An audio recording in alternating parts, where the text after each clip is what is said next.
Legal, tudo bem? Tudo bem? Alô?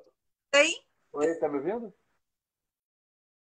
Oi, Tô, tô tá ouvindo, tá ouvindo? ótimo. Ah, tá. Fui pensar agora no fone, isso é a melhor ideia. É, Primeiramente, boa noite, obrigado por ter aceitado o convite de estar comigo hoje. Boa Como é que noite, tá a eu que isso. expectativa para a nossa entrevista? Eu procuro não criar muita expectativa com relação. Eu sou uma eu sou muito eu Até sou porque, muito ansiosa e tímida, então eu procuro não pensar, eu penso na hora só. bom, até porque essa semana já vem Exato. lançamento, né? Então, a expectativa já tá grande. Já. Sim. Iniciando sobre isso, eu queria saber como surgiu a inspiração, né, para gravar o cover da música Jerusalém. E a questão, acompanha tudo. Tá travando. Alô? Eu tô te ouvindo, só tá travando Oi, um pouquinho. voltou? Tá. A pergunta era como surgiu a inspiração para gravar o cover da música Jerusalém e como está indo a produção para esse lançamento. Bom, a inspiração, na realidade, veio de quando eu ouvi a música pela primeira vez, que Uhum. foi no ano passado.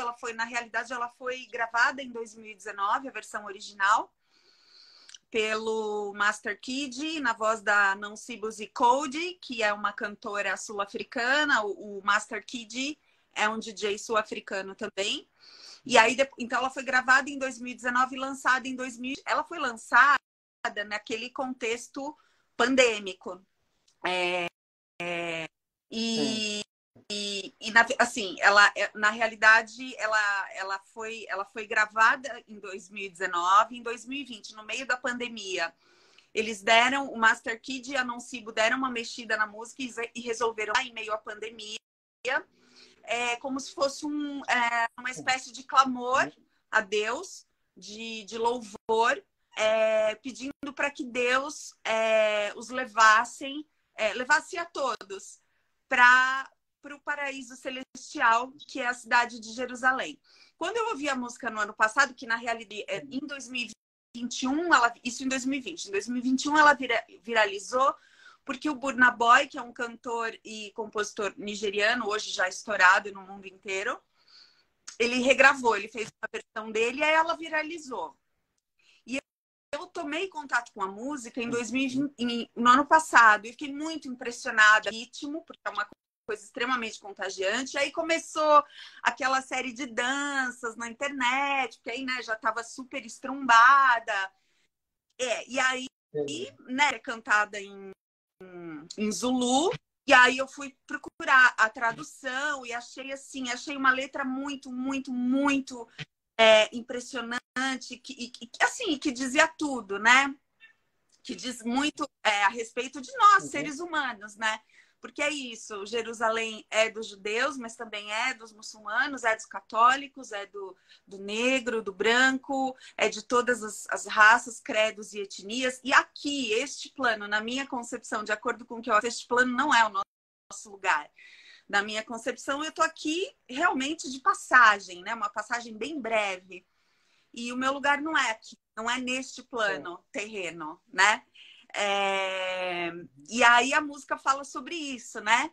Quando a Nonsibo canta Me leve, meu lugar não é aqui, meu reino não é aqui, não me deixe aqui.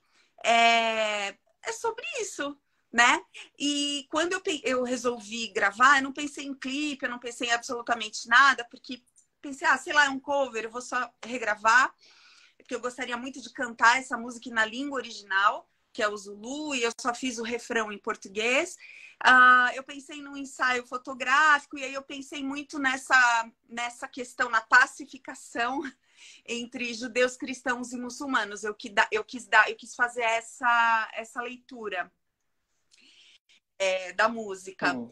E aí então foi que eu fiz o ensaio e lanço amanhã. Boa. E sobre essa filosofia que você falou, que aqui não, você também que não era seu lugar aqui, né? onde você imagina que seja o seu lugar? De acordo com a minha doutrina, que eu sou kardecista, eu acredito num plano maior, que é o plano espiritual. Não sei como, não sei... não, assim, eu descrevo, na verdade, a gente cria, né, uma imagem, né? A gente sempre, os kardecistas sempre invocam essa imagem da gente chegando nesse paraíso, né, que seria o plano espiritual, que também tem o seu, que a gente não chama de inferno, mas que também tem o seu umbral, depois que a gente desencarna, faz a passagem. Mas chegando num lugar com muito verde, muita natureza e com todos os espíritos socorristas, né, aqueles que já se foram, chegando para nos abraçar e nos curar das feridas terrenas e nos introduzir nesse novo mundo, né? Que assim, segundo, né, a minha doutrina, claro, tem os seus percalços também, trabalha-se muito também no plano espiritual,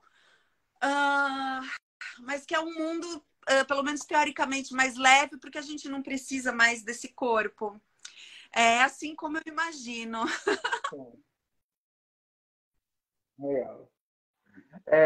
Falando agora sobre a de produção, como foi esse processo todo de você fazer esse cover? Teve alguma adaptação? Como você Eu quis produziu? utilizar a base original do Master Kid. Quem grava, assim, quem está gravando o meu disco e quem gravou para mim foi o Rafael Paz, da Unidade 76, que é uma banda que trabalha é uma banda de estúdio, que trabalha com gravação de redeems para diversos artistas. Então, eu peguei a base já pronta, entreguei para o Rafael. Aí fui no estúdio, pus minha voz. Eu queria muito que o refrão fosse em português. Primeiro eu pensei em cantar em português, mas aí eu falei, não, eu quero muito cantar em Zulu e vou deixar só o refrão em português. E aí foi isso. Aí gravei, mandei o Rafael mixou, masterizou. Enfim, mas a base é a base original. Você teve dificuldade com a nova língua? Ou não? Sim. Ó, foi uns 3 meses aí. Aí a pronúncia. Caramba. E ainda assim, quando eu ouço, eu falo, não, pera, isso. Putz, por que eu pronunciei assim? Não é assim. Aí eu fico ouvindo a Noncibo né? Mas eu falei, bom, paciência, tá feito, esquece, né? Você chegou a fazer curso ou você aprendeu por Como? conta própria? Você chegou a fazer Não, curso ou você aprendeu por conta ali, própria? ouvindo e repetindo. A coisa da repetição, né? É super importante. Sim. Funciona, funciona. Verdade. E nesse caso, baseado nesse ensaio fotográfico que você fez, como você descreveria a importância da união religiosa retratada nele? Às vezes eu penso nessa, não sei se a gente pode falar em união ou pacificação, vai, né? Vamos pensar em pacificação. Às vezes eu acho que é utopia, e aí às vezes eu acho que é super possível se as pessoas tiverem entendimento de que, na verdade, todas as doutrinas ou filosofias estão falando sobre a mesma coisa, elas só se utilizam de caminhos diferentes, mas todas falam a mesma coisa, né? Que é poder conquistar, chegar a um plano mais alto, né? Mais elevado, seja o encontro com Deus, ou com Alá, ou com um ser superior, ou com uma energia superior. A gente está falando da mesma coisa. Todo mundo está falando a mesma coisa, só que de maneiras diferentes. E na verdade, o que está por trás de tudo isso, de toda esses conflitos, é uma manipulação política, jogo político, né? Quando a gente fala de conflito religioso, não são os fiéis que se degladiam. Claro, eles se degladiam, mas eles são manipulados, né? Eles são estimulados né? Então, é isso, né? Religião e política não se misturam. Não se misturam mesmo. Mas no conflito religioso, o que está em jogo é política, né? É um jogo político. E se a gente... E esse entendimento, de fato, assim, a gente consegue. A gente consegue aceitar. Aceitar o outro, aceitar as diferenças, porque não tem porquê. Falamos da mesma coisa. Não sei. Pode ser utopia, né? Verdade, cara. E sobre o seu estilo musical, quais são as principais influências? Do meu show, perdão. Do seu estilo musical em si, quais são as suas principais influências? Sim. Bom, as minhas principais influências, assim, musicais, de vida, são várias, né? Desde Djavan, ouvi muito Djavan. Para mim é um dos artistas mais completos que eu já escutei. Desde Djavan até... eu gosto muito de música africana também. Hoje eu ouço muita música africana, ouço muita Sona Jobarteh, que é uma cantora gambiana, ouço muito Burna Boy. Gosto muito, muito, muito de reggae music, né? É um gênero que eu comecei a escutar ainda adolescente, mas não como se diz, com a, vamos dizer, sabedoria, né? Que eu escuto, que eu tenho escutado de uns tempos para cá. O jazz fusion é uma vertente que também me influenciou muito. Eu escutei muito na adolescência, na vida adulta.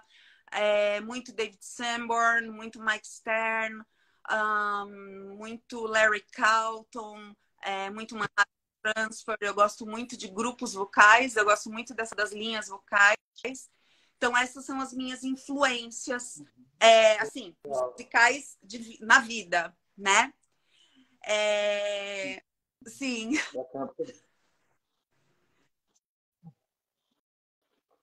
E falando sobre sua trajetória na música, sua jornada, como foi que essa arte entrou na sua vida e o que te motiva a continuar compondo e cantando até hoje? Como é que você chegou onde você está Eu agora? comecei, a minha introdução no mundo musical foi por meio do meu pai, primeiro, que meu pai cantava, meu pai tinha banda, ainda quando solteiro, né, antes de conhecer minha mãe. Quando eu nasci, quando eu era pequena, ele foi administrar uma loja de discos, então foi aí que realmente a música entrou, mas ela entrou mesmo, assim, entrou nas nossas vidas, né? Minha e dos meus irmãos mais velhos. Eu tenho 2 irmãos que são instrumentistas também. Hoje eles não são mais profissionais, mas tocaram muitos anos profissionalmente. E aí, quando eu fiz faculdade, me formei, eu decidi que eu queria trabalhar com música. Fui trabalhar com curadoria musical, fiz produção, trabalho com curadoria até hoje. E o canto surgiu assim, vamos lá, em 2017, em 2015, que eu comecei a estudar canto, comecei no canto popular, depois fui para o canto lírico, que foi realmente onde eu me desenvolvi e aprendi a confiar no meu potencial, né? Porque eu comecei a me entender, comecei a entender o meu organismo, a minha respiração, a minha garganta, o meu pulmão, os meus possíveis timbres, porque eu achava que eu era uma cantora que ficaria somente no agudo, e depois no lírico eu descobri que eu tenho um médio grave e um grave, que eu comecei a explorar quando eu comecei a cantar reggae music. E foi isso, assim, e foi assim, né? Meus irmãos me influenciaram muito, principalmente no que diz respeito à minha bagagem musical, porque eles eram da MPB, depois eles mergulharam no jazz, na música instrumental brasileira.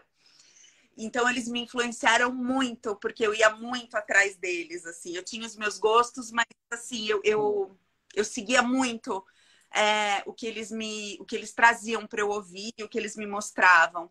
E isso foi muito bom, porque, modéstia à parte, eu sou muito boa ouvinte.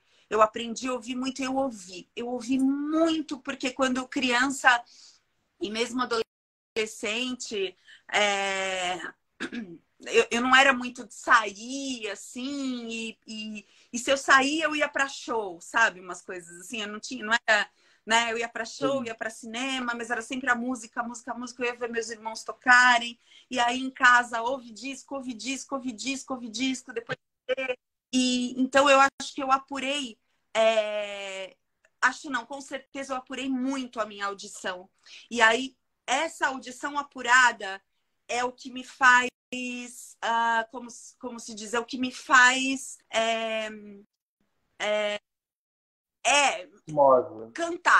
cantar direito, sabe? Assim, porque você tem aquela noção, puta, isso não tá bom, isso tá uma bosta, isso poderia ficar melhor, puta, agora fechou, tá demais. Porque você tem referência. Quando você não tem referência, ou quando você tem pouca referência, você costuma se nivelar muito por baixo, assim, né? Digo, quando você tem boas referências, né? E quando você não tem, ou quando você tem poucas, o seu desenvolvimento como cantora fica comprometido, na minha opinião, porque foi essa minha vivência. Então, eu agradeço muito a vivência que eu tive, assim, ao meu pai, aos meus irmãos que me proporcionaram essa riqueza musical, porque foi realmente o que me direcionou, sabe? Legal. E você falou muito da sua família, realmente, né? Que te motivou, seus pais, seu irmão. Mas quais foram os maiores desafios que você enfrentou nesse início de carreira por conta própria? Os desafios não acabam, né?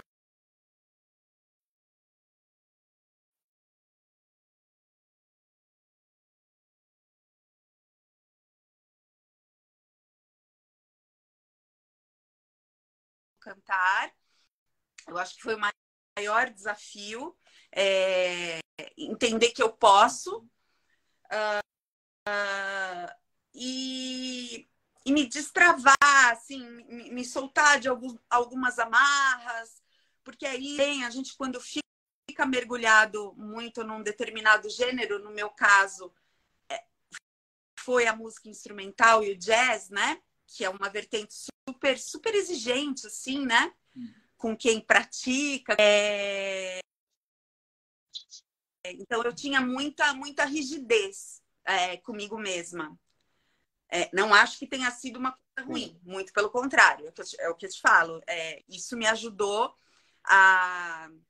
como se diz, a ter um padrão de referência altíssimo, assim. Eu acho que é por aí. Mas, ao mesmo tempo, me travava em muitos momentos, até nessa minha escolha, nesse meu chamado, na verdade, né? Para reggae music, né?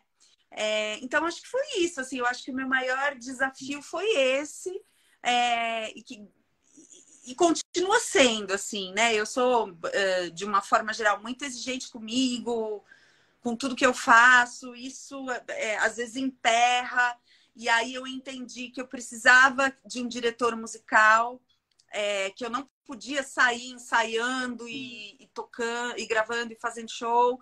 Eu preciso de alguém que me dirija, porque é isso, chega um momento que você, como diz o meu baixista, começa a... Então tem que ter essa pessoa que te traz para a terra, que faz a interlocução com a banda, que entende, que saca o que você quer, né? Que tipo de som você quer entregar, que tipo de som você tá... porque muitas vezes eu sei o que eu quero e não consigo traduzir para a banda, sabe? Assim, é uma loucura.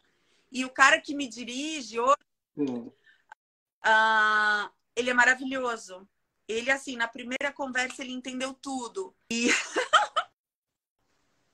eu tô muito muito feliz, assim, é um alívio, né? É um alívio, assim, para quem canta ter essa figura, assim, sabe? E tanto dos seus covers, dos músicas originais, quais são as principais mensagens que você busca passar através do seu trabalho e como funciona o seu processo criativo, geralmente, composição? Quando eu comecei a reggae music, aí que eu gravei Rock Tonight, do Jesse Royal, depois eu gravei Você Me Faz Ir Além, né, que eu fiz a versão em português do Juba White, né, que é um cantor, produtor e baterista jamaicano, e aí depois eu gravei Little Me com o Kino do Big Mountain e tal. Eu não tinha isso claro, eu não pensava em que tipo de mensagem eu queria, eu não pensava, eu pensei só em gravar, em entregar um material bacana, tecnicamente, de qualidade, testar meus graves, médio graves, nananana. Na verdade, minto. Quando eu escolhi Little Me para cantar com o Kino, que foi quando ele estava no Brasil, quando ele veio para o Brasil, essa música é do Bill Withers, né? Em 1972, Bill Withers que faleceu no início desse ano, né? Quando eu escolhi Little Me, eu escolhi muito pensando que o Big Mountain sempre tocou nos shows, mas nunca gravou. E aí eu achei que seria bacana escolher uma música que não fosse de autoria do Big Mountain, mas ao mesmo tempo que que o Kino conhecesse, porque ele estava assim numa passagem super rápida pelo Brasil, então a gente ia ter que entrar em estúdio em 2, 3 horas. Mas pensei muito porque é uma música que eu escutava desde adolescente, e ela tem uma mensagem linda, né? Que quando tudo ficar, né? Quando tudo parecer quando parecer que tudo é acabado, que não tem mais jeito, que você não tem mais saída, quando você se sentir só, quando você achar que não tem mais ninguém, me chame e segure na minha mão, né? Então eu achei que isso também tinha muito a ver com a personalidade, com o caráter e com a figura do Kino, porque o Kino ele é muito isso, ele é muito brother, ele é muito irmão, ele é muito humano. E aí eu achei que a música caiu como uma luva, assim, para nós dois, assim. E porque eu me identifico muito, né, com esse tipo, né, de ser humano. E aí, a partir daí, eu me casei agora. Meu marido é de outra religião, ele é muçulmano. E então eu comecei a me interessar pela religião muçulmana. Eu sou kardecista, mas eu não me converti, mas eu resolvi seguir a religião muçulmana também, que é um. E aí essas discussões, na verdade, eu sempre gostei de religiões, assim, né? Eu fui criada na Igreja Católica, mas nunca segui, nem meus irmãos. Meu pai era, quando mais jovem, era muito católico, e minha mãe também sempre foi muito católica, porque eu venho de uma família tradicional italiana. Mas depois eu entrei para o kardecismo, me encontrei no kardecismo, e então. E aí eu me casei, meu primeiro marido evangélico. E eu nunca vi problema algum, assim, porque, enfim, eu gosto de religiões, eu me interesso por todas. E quando eu conheci esse meu segundo marido, me deu esse que, sabe? Na verdade, olha, foi até antes de conhecê-lo. Porque eu conheci depois que eu me divorciei, durante a pandemia. Eu fiquei um tempo sozinha. E aí eu já comecei a me interessar pela religião muçulmana. E logo depois ele apareceu na minha vida, assim, coisas malucas, assim, de Deus, né? Então, me deu muito esse sim. clique, assim, de que minhas composições, letras, enfim, minhas próximas gravações e lançamentos falassem não só disso, mas eu acho que principalmente sobre isso, assim. É um assunto que sempre me interessou. E, e o meu processo de composição, eu não tenho um processo de composição, até porque até hoje, assim, eu compus uma música por enquanto. Eu achei que eu jamais seria compositora, eu achei que eu seria somente uma intérprete, que a partir daí eu teria que ter ótimos compositores, mas no ano passado eu estava no estúdio com o Marcelo Mira, da banda Alma Jane, e não, na verdade não foi assim. Um dia falando com ele, falando, ai, Marcelo, ele, ai, quando você vai compor? Aí eu falei, não, Marcelo, não, eu vou ser intérprete, eu só preciso de bons compositores, eu não tenho a menor, mas o menor jeito para compor. Ele, não é assim. Olha, é assim, quando um pensamento vier na sua cabeça, você para o que você estiver fazendo e começa. E escreve. Depois você tem que organizar as ideias. E aí vai.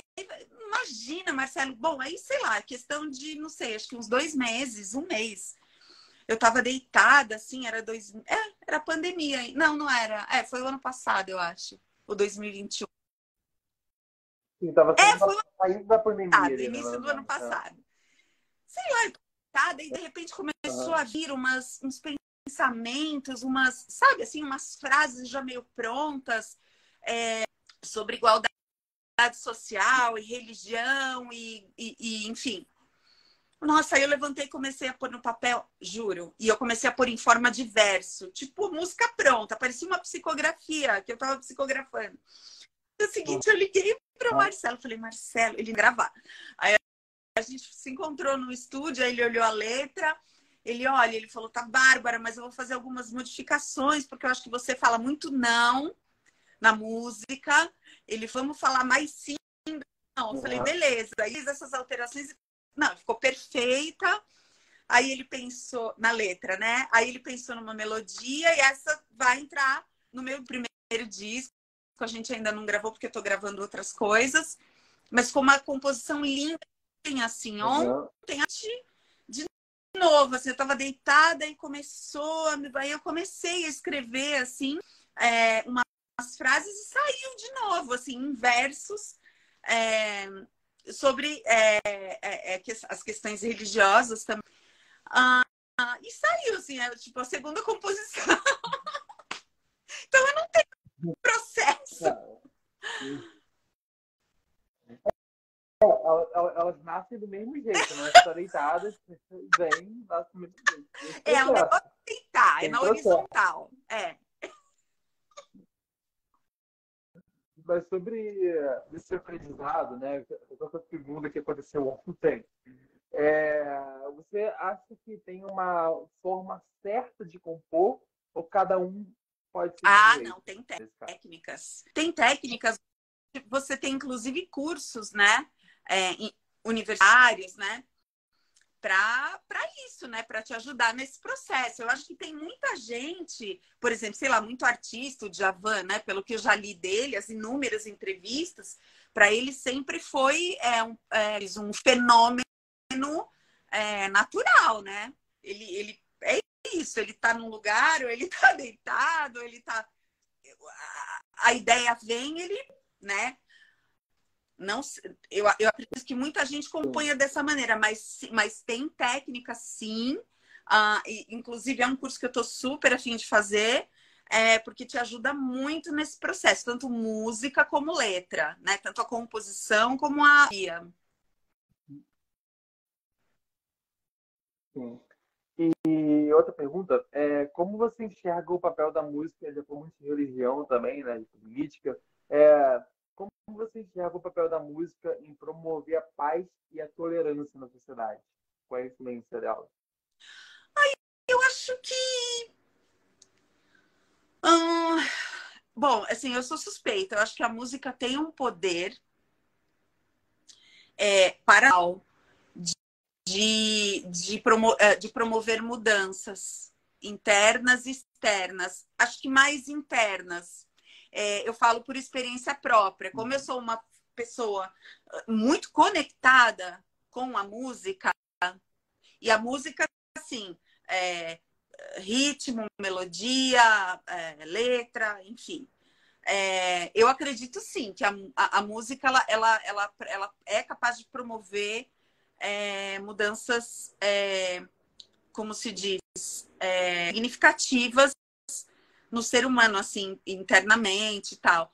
Agora, num contexto mais, não sei, né, pensando de uma forma mais, né, como se diz, ampliando, né, mudar uma sociedade, não sei. Uhum. Eu acho que assim, Sim. eu No geral. sei.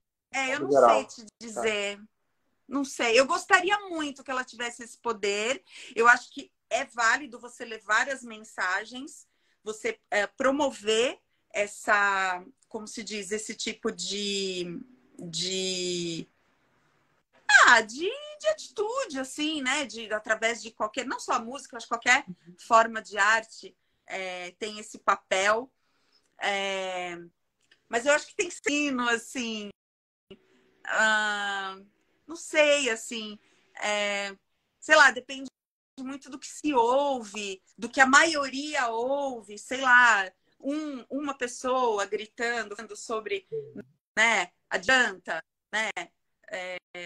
Não sei te dizer, assim, eu acho que é válido, eu acho que a gente tem, eu acho que é a missão, assim, do artista, mas eu não sei, assim, a curto prazo, se uma música tem esse poder, assim, não sei te dizer.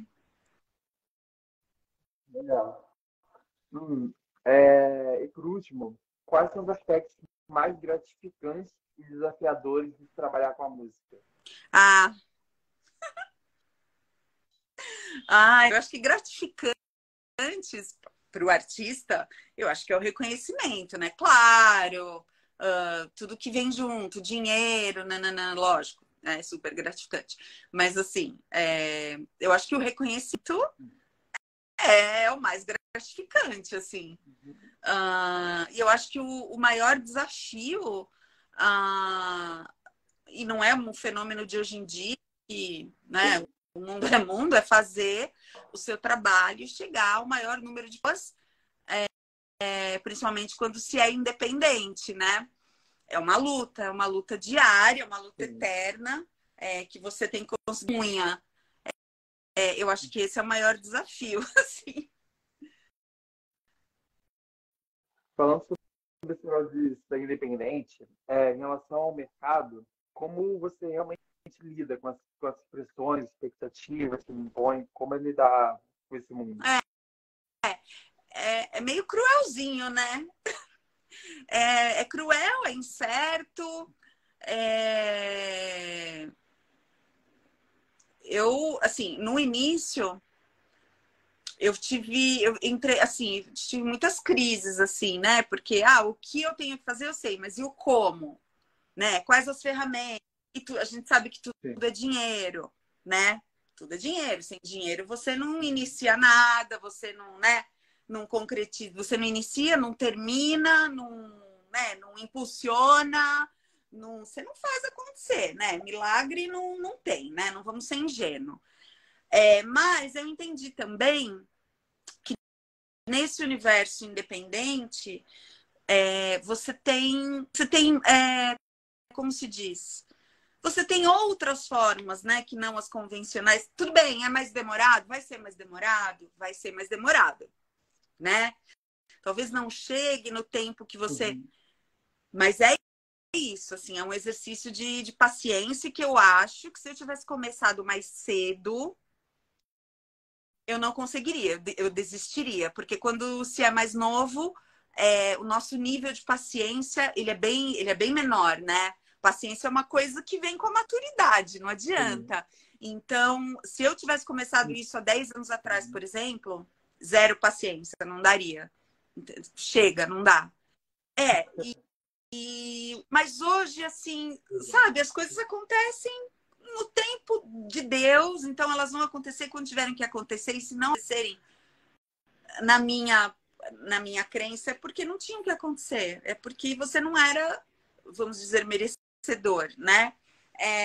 Então é ter essa serenidade né? Eu não sou afobada com isso. Eu aprendi muito, 20 anos a controlar. Eu sempre fui uma pessoa muito ansiosa. Eu sou ansiosa com várias outras coisas, questões, mas com essa eu não sou. Não sou. Justamente por isso, porque, como se diz, eu não tenho um chefe, não tenho pessoas trabalhando para mim, contratados, que dependem. Então, assim, é no meu ritmo, né?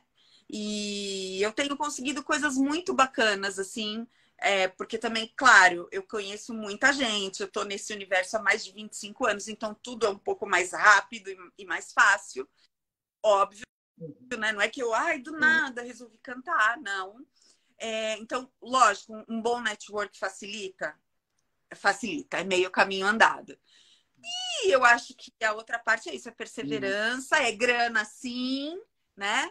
É talento, é estudo sim, não dá para parar de estudar, não dá para, eu já sei cantar, já aprendi todas as técnicas, não dá. Eu estudo até hoje. E eu acho que é isso. Para a gente poder fechar, essa é uma dica que você daria para alguém que está começando agora, nunca parece estudar? Seria uma dica? A minha dica, meu conselho é paciência. Porque quando a sua paciência acaba, o mundo te mostra que você tem que ter mais paciência. Aí, quando essa porção maior de paciência acaba, ele vem e te mostra que você tem que ter mais paciência. É isso. Arrasou, Gal. Mais uma vez, quero te agradecer muito pela presença e muito obrigado por ter aceitado o convite. E para quem te conheceu a partir da nossa live, onde a gente consegue acompanhar mais o seu trabalho? Redes sociais, plataformas? Eu tô no Instagram. Meu Instagram é Glau, né? Tem o L, é Glau, Glau Paz, P-A-S-S, tudo junto, né? Então, @Glau Paz. O meu canal do YouTube é Gal, sem o L, né? Tudo junto, @Gal Paz. Que mais? Eu acho que é isso. Instagram e YouTube, eu não uso Facebook. Meu site ainda não está pronto. Eu pretendo terminá-lo até o final deste ano. E é isso. Eu queria muito agradecer também o seu convite. Você é uma graça, uma simpatia. Obrigada, agradecer ao Henrique, querido, da Maran Music, pela Um oportunidade. abraço. Outro querido parceiraço. Queria agradecer muito o Rafael Paz, da Unidade 76, que é o meu guruzinho de gravações mix e masters. E que mais? Queria agradecer a Roberta Lobo, fotógrafa, que fez o ensaio fotográfico de Jerusalema. E amanhã, às 11 horas, no meu canal, a música vai estar disponível. Curtam, comentem, se inscrevam. Isso aí, esperando vocês lá.